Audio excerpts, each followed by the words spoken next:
നമ്മുടെ വോക്സ് പോപ്പുകളിലേക്ക് കടക്കാം. ആദ്യം തന്നെ ഈ വിഷയം തന്നെയാണ് നമ്മൾ ജനങ്ങളോട് ചോദിക്കുന്നത്. ഈ കാര്യമൊക്കെ വലിയ തരത്തിൽ ചർച്ചയാകുന്നുണ്ട് ലോക്സഭയിലൊക്കെ. ഇതൊക്കെ ജനങ്ങൾ അറിഞ്ഞിട്ടുണ്ടോ, അല്ലെങ്കിൽ അവർക്ക് അതിൽ എന്താണ് അഭിപ്രായം എന്ന് നമുക്ക് അറിയണ്ടേ? ലോക്സഭയിലെ സീറ്റുകളുടെ എണ്ണം 850 ഉയർത്തുന്ന ഭരണഘടനാ ഭേദഗതി ബില്ലാണ് ഇന്നിപ്പോൾ ലോക്സഭയിൽ അവതരിപ്പിച്ചുകൊണ്ടിരിക്കുന്നത്. വനിതാ സംവരണത്തെ പിന്തുണയ്ക്കുമ്പോഴും തിടുക്കപ്പെട്ട് മണ്ഡല പുനർനിർണയം നടത്തുന്നതിനെ പ്രതിപക്ഷ പാർട്ടികൾ ശക്തമായി എതിർക്കുന്നുണ്ട്. ഇത് രാഷ്ട്രീയ പ്രേരിതമെന്നും പ്രതിപക്ഷ പാർട്ടികളെ അടിച്ചമർത്താനുള്ള നീക്കം എന്നുമാണ് ഈ വിമർശനം. ദക്ഷിണേന്ത്യൻ സംസ്ഥാനങ്ങൾ ബില്ലിനെതിരെ കടുത്ത പ്രതിഷേധം ഉയർത്തുകയും ചെയ്യുന്നു.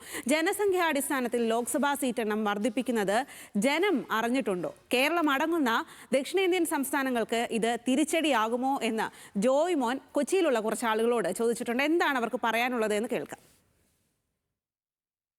ജനസംഖ്യാടിസ്ഥാനത്തിൽ ലോക്സഭാ സീറ്റ് വർദ്ധിപ്പിക്കാനുള്ള നീക്കത്തിലാണ് കേന്ദ്ര സർക്കാർ. ഈ നീക്കത്തെപ്പറ്റി ജനങ്ങൾക്ക് ധാരണയുണ്ടോ?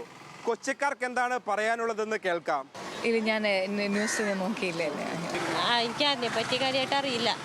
ഇല്ല ചേട്ടാ, ഇല്ല ആവശ്യമാണ്. ജനസംഖ്യ കൂടിക്കൊണ്ടിരിക്കുകയല്ലേ, അപ്പോൾ ഒരേപോലെ പോയിക്കൊണ്ടിരുന്ന അങ്ങനെ ശരിയാണ്. മാറ്റം വേണം. ഇല്ല, കേരളം കുറച്ചുകൂടെ വളരുമെന്ന് എനിക്ക് തോന്നുന്നത്. എന്നുവെച്ചാൽ മറ്റേ രാജസ്ഥാനിലൊക്കെ നല്ലതല്ലേ, ആന്ധ്രാപ്രദേശ് എവിടെയെങ്ങാണ്ട് എപ്പോഴും മുഖ്യമന്ത്രിയുടെ അതൊക്കെ കാണാൻ നല്ലതാന്നൊക്കെ. ഇവിടെ വന്നാൽ കുറച്ചുകൂടെ നല്ലതാന്ന് തോന്നുന്നു കേട്ടോ. ഇല്ല, അറിഞ്ഞിട്ടില്ല.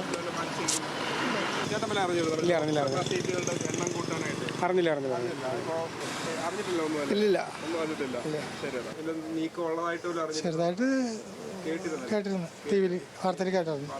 തമിഴ്നാട്ടിലെ ഇപ്പൊ ശക്തമായിട്ട് കരിങ്കൊടി കാര്യങ്ങളാണ്. വിപുലമാക്കുക എന്നുള്ളതല്ല ഉദ്ദേശിച്ചത്. അത് ആവശ്യമായിട്ട് വരുന്നുണ്ടെങ്കിൽ അത് ചെയ്യട്ടെ എന്നുള്ളതാണ്. അവിടെ സീറ്റ് കൂടുമ്പോൾ അവരെ മാത്രം ഡിപ്പെൻഡ് ചെയ്തായിരിക്കുമല്ലോ ബാക്കി കാര്യങ്ങൾ നടക്കണേ. അപ്പോൾ ഇവിടെ റോളില്ലാതെ ആയി പോകും തെക്കേ ഇന്ത്യക്ക്. അതൊരു സത്യമായിട്ടുള്ളൊരു കാര്യമാണ്. അല്ല, അറിഞ്ഞിരുന്നു. സ്ത്രീകൾക്ക് പ്രാതിനിധ്യം കൊടുട്ടെ. കേട്ടിട്ടില്ല. കുറച്ച് അറിയാം. നല്ലതാണ്. ഇല്ല. ഇല്ല. മണ്ഡല പുനർനിർണയവുമായി ബന്ധപ്പെട്ടുള്ള കേന്ദ്ര സർക്കാർ നീക്കത്തെ പറ്റി ആളുകൾക്ക് വലിയ ധാരണയില്ല. കേരളത്തിലടക്കം ലോക്സഭാ സീറ്റുകൾ ജനസംഖ്യാടിസ്ഥാനത്തിൽ ഉയർത്താനുള്ള നീക്കം നടക്കുമെന്ന് ചോദിക്കുമ്പോൾ ആളുകൾക്കതിൽ ഒന്നും പറയാനില്ല. കൊച്ചിയിൽ നിന്ന് ക്യാമറമാൻ ഷഹീർ ഗുരുവായൂരിനൊപ്പം ജോയ് മോൻ ജോസ്, ന്യൂസ് മലയാളം. അതാണ്, ആളുകൾക്ക് ഇതിനെപ്പറ്റി വലിയ ധാരണയുണ്ടായിട്ടില്ല. ജനങ്ങൾക്ക് കൂടി ഇതിനെക്കുറിച്ച് ഒരു അവയർനെസ് ഒക്കെ കൊടുത്തിട്ട് വേണം ഇത്തരം ബില്ലുകളൊക്കെ പാസ്സാക്കാൻ എന്നുള്ളതാണ്. എന്തായാലും ജോയ് മോനാണ് ആ വിവരങ്ങൾ, ആളുകളുടെ പ്രതികരണങ്ങൾ തേടിയത്.